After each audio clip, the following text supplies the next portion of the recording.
In the northern section of the triangle-shaped marsh, the team is looking for other potential caches of hidden goods. They found a piece of shaped wood 3 feet underground, which may be connected to a building nearer the surface or another one farther below. The group is committed to finding solutions, and, as the excavation progresses, archaeologist Jack Begley teams up with archaeologist Fiona Steele and her assistant Todd Langth to examine a mysterious circular foundation close to the shore. The test pit's objective is to determine whether the gap in the rocks serves as an entrance. The fact that this is the section of the entire edifice that has been located is an added benefit.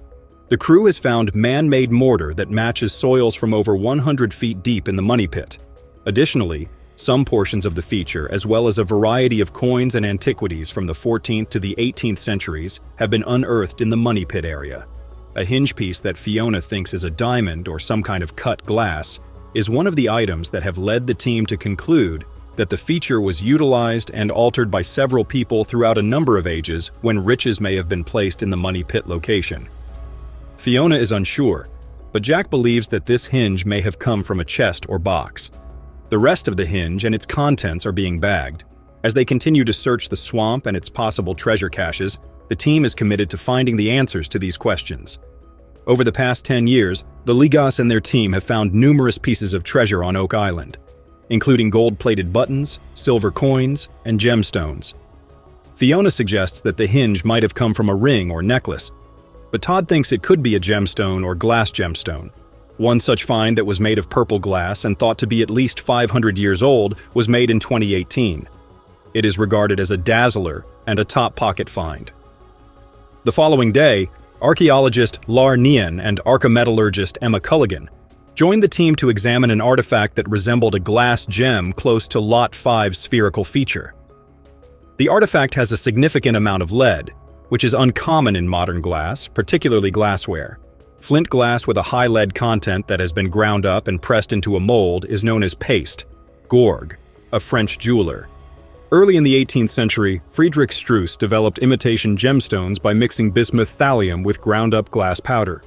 The mortar-like material discovered in the round feature matches soil samples recovered from deep underground and close to the site, where they are currently conducting a large-scale excavation, suggesting that someone of importance was present.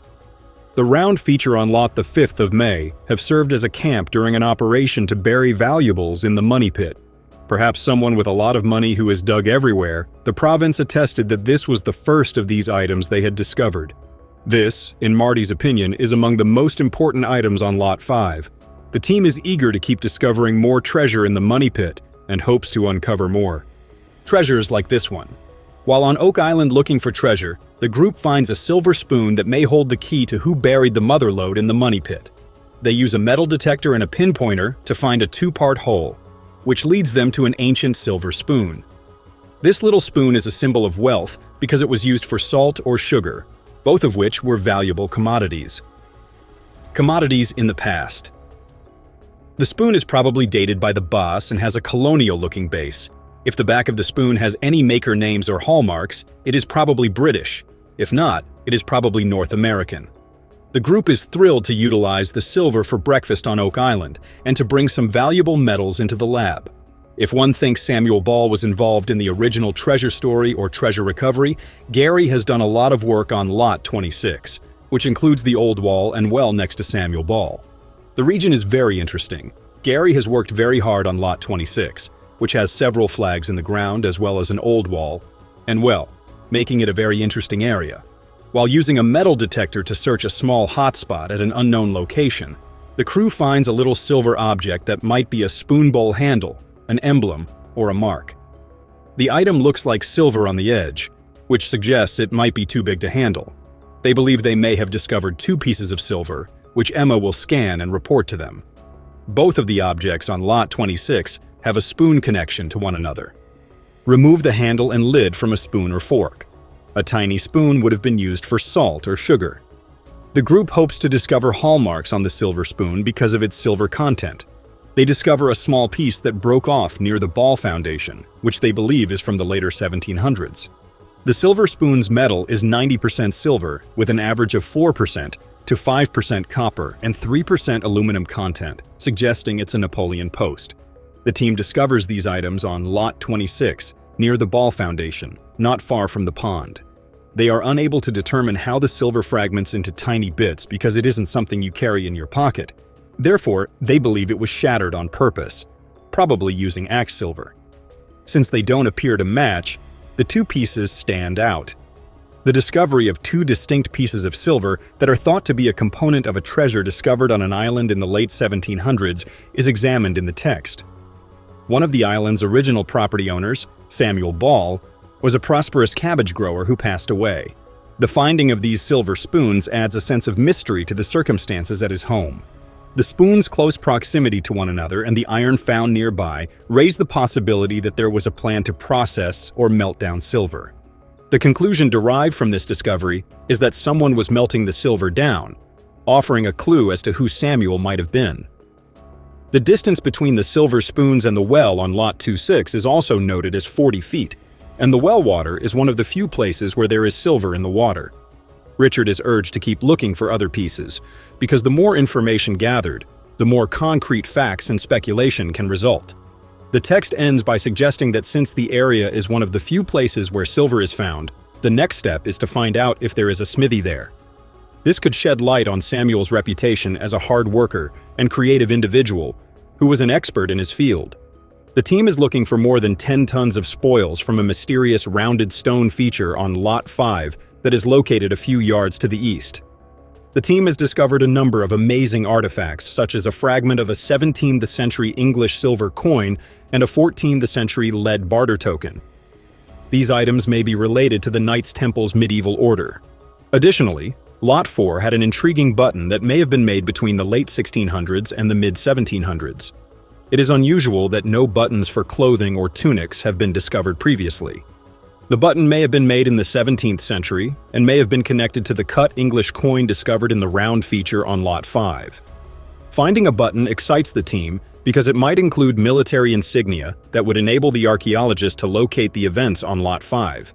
Additionally, the scientists discovered an ancient coin weight that seemed to be lead. The team is thrilled about the prospect of discovering a lead coin weight since it may have been connected to the Knights Temple and could have been used to divide up amounts of treasure. This kind of coin weight was used by merchants and farmers as early as 305 BC to guarantee the true value of coins and prevent counterfeiting. The team is eager to keep looking and discover more priceless items in the vicinity of the money pit. Archaeologists have found that the money pit location has a significant concentration of precious metals. Lagena, and Gary Drayton. In Lot 5 spoils, archaeologist Lennon and Arima metallurgist Emma Culligan are searching for a gold coin and potentially a lead weight. The round feature on Lot the 5th of May shed light on the use of the round feature. Emma scanned both artifacts using the Skyscan 1273 CT scanner and the X-ray fluorescence ENT spectrometer XRF to ascertain their composition. She discovered that the copper-iron alloy had a high content of lead, no aluminum, and no severe indicators of modernity. The composition is believed to be between the 1700s and early 1800s English. The lead weight on Lot 5 is thought to be modern with an extremely high phosphorus content, which is not typically found in lead alloys until the middle of the 20th century. Emma disagrees, arguing that the lead weight is more recent than the archaeologists believe. The lead weight on Lot 5 is a good candidate for laser ablation, a testing method that uses a powerful laser to remove a microscopic sample from the surface of objects composed of lead. The sample is then analyzed to determine its specific isotope value, which can reveal not only where the object may have originated, but also its approximate age. To follow up on this finding, the team intends to use laser ablation and find an expert to weigh in on the findings. The group is keen to uncover other ancient coins and other important details regarding the find. Remember to subscribe. They continued to excavate until they reached a depth of around 90 feet, 27 meters, where they discovered layers of logs, or marks, spaced about 10 feet, 3 meters apart. They also discovered a large stone with symbols engraved onto it, as well as layers of charcoal, putty, and coconut fiber. When the hole unexpectedly filled with water to a depth of 60 feet, 18 meters, the situation for the diggers grew challenging. The alleged dig was finally given up on after repeated fruitless attempts by workers to retrieve the riches from below by excavating a tunnel starting at a second shaft that was equally flooded. The most prosperous company of the pre-publication era is thought to have been the Truro Company, which is said to have been founded in 1849 by a group of investors. Re-excavation of the hole was placed all the way down to a level that was 26 meters, 86 feet below the surface. But it eventually overflowed once more. After that, it was decided to drill 5 boreholes into the machine's original shaft using a pod auger. Recently, scientists made what appears to be a weird discovery in space. Could this be an alien species? To learn more, click the next post. Breaking news. The Lagena brothers have just found something that made them shudder, and the once buzzing dig ended abruptly. What terrifying mystery have they concealed? The reality they discovered might never be accepted by the world. The History Channel's popular reality series, The Curse of Oak Island, has come under fire in recent weeks following the discovery of some centuries-old indigenous artifacts, which prompted local officials to shut down a large portion of the show's dig operation, causing several archaeologists to be sent packing. Fans are already speculating as to whether the Lagenas and their crew will ever experience a return to normalcy, not to mention the future of Oak Island. During the final dig on the island, the Lagena brothers and their crew unearthed a bizarre find leading to the closure of excavation. While the Lagena brothers and metal detector specialist Gary Drayton have mostly found mud, wood, and other metal implements on the 140 acres of the purportedly cursed Oak Island, they have also found a number of rare artifacts. But what precisely are these insane discoveries they managed during the final excavation in the whimsical realm of Oak Island? There is yet another challenge for the men on the Curse of Oak Island. In an effort to prevent them from digging on the island, the Canadian government intervened. Finding underground entrances to what they think is the riches was the objective, though. Regrettably, bureaucracy is getting in the way. The team discovered what could have been a hidden room next to the garden shaft. Doug engaged Dumas Contracting Limited to come in and work as excavators to dig them down and into these potential chambers. He did this by giving them a call. They think they have discovered pathways leading to a potential hidden treasure on the island. The crew was forced to wait since it would take 50 days to descend 75 feet as a result. They thought they may have just discovered a network of tunnels and chambers leading to the fabled hidden wealth. Additionally, they think one of the artifacts they discovered was of Viking provenance, which is much older than they had anticipated. But there is a new issue now. The hire of excavators, according to the Canadian government, indicates that the Lagena brothers require a mining warrant. Even though they are not officially mining, red tape has once again turned the authorities against the crew searching for wealth. Not all fans, though, appeared shocked.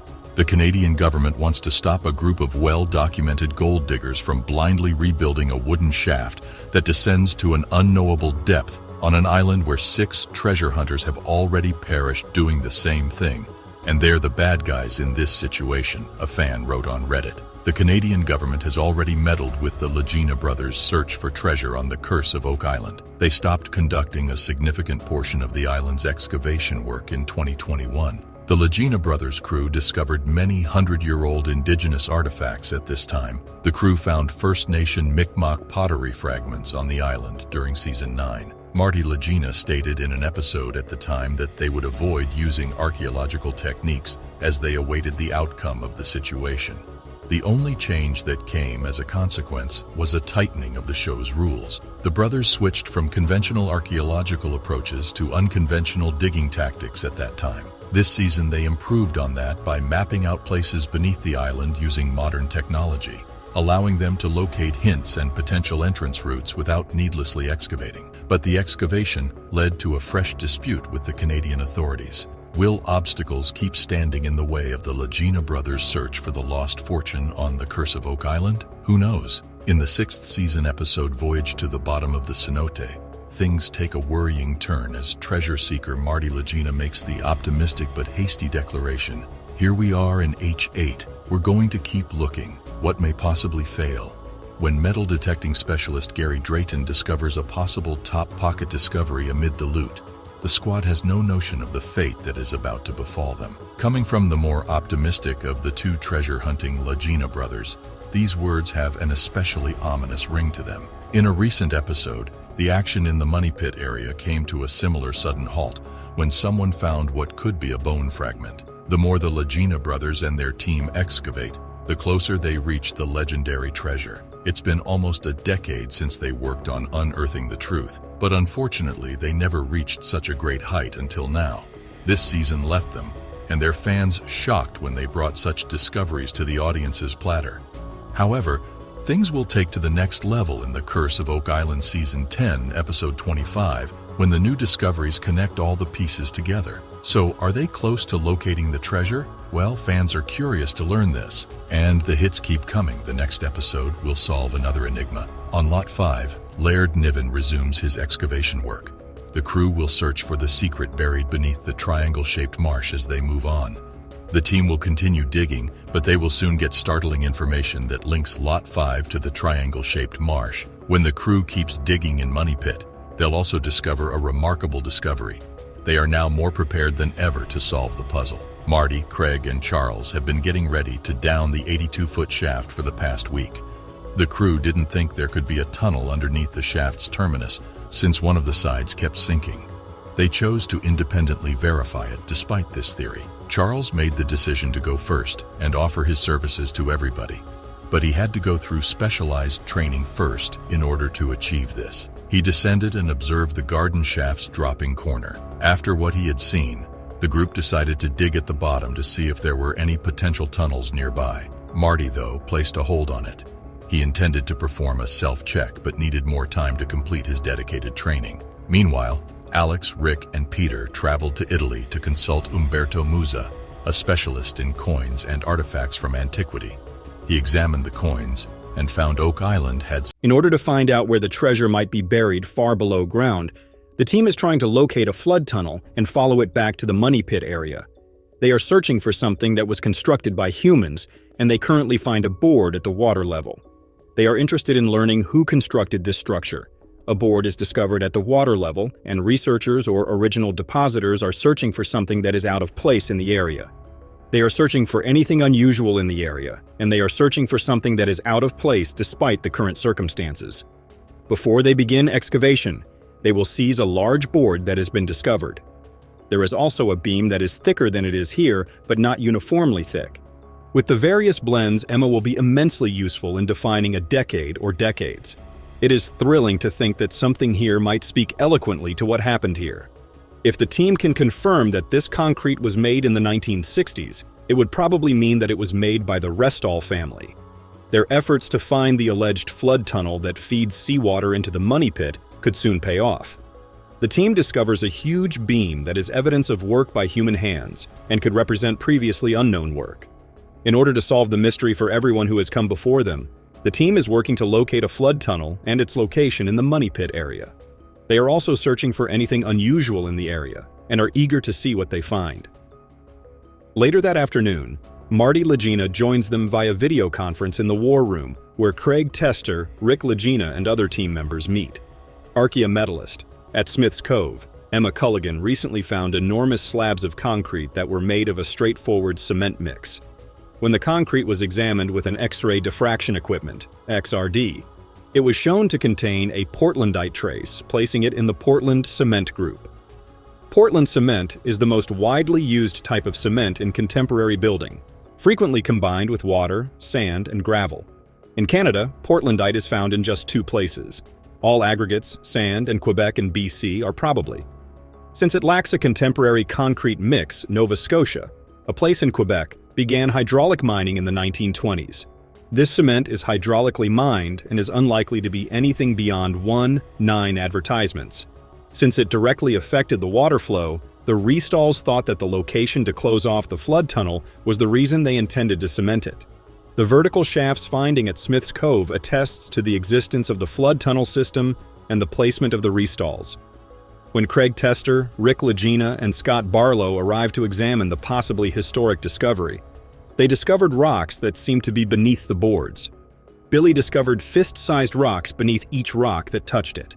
Craig thinks that these boulders are man-made since they exhibit a linearity that Mother Nature does not. And if the flood tunnel's location is verified, the original line should be projected somewhere along that line. The only thing left to do is to keep digging.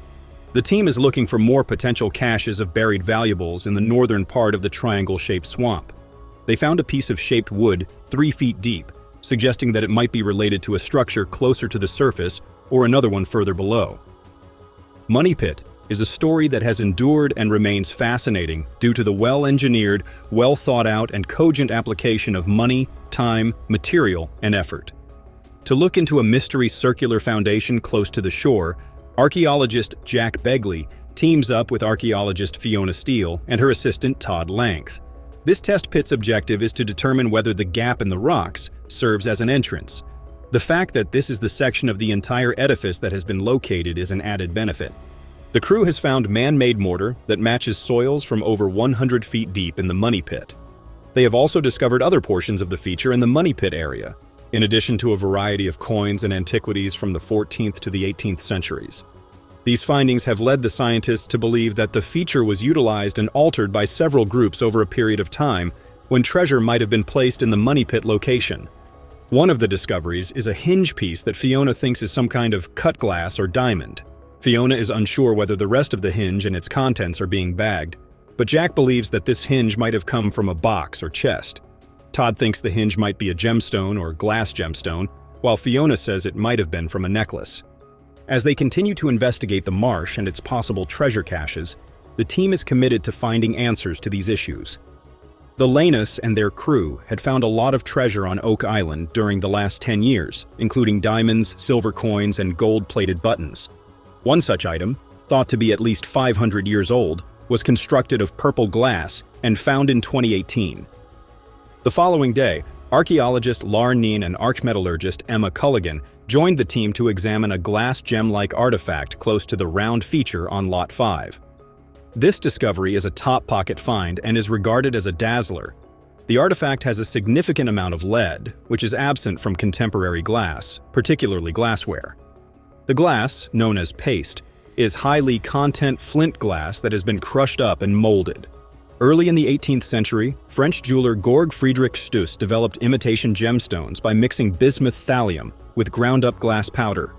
Since the mortar-like material discovered in the round feature matches soil samples recovered from deep underground and close to the site where they are currently conducting a large-scale excavation, it is possible that the round feature, which was unlocked on the 5th, served as a camp during an operation to bury valuables in the Money Pit. This suggests that someone of importance was present, possibly someone with wealth lured who has excavated everywhere. The province attested that this was the first of these items they had discovered. This is among the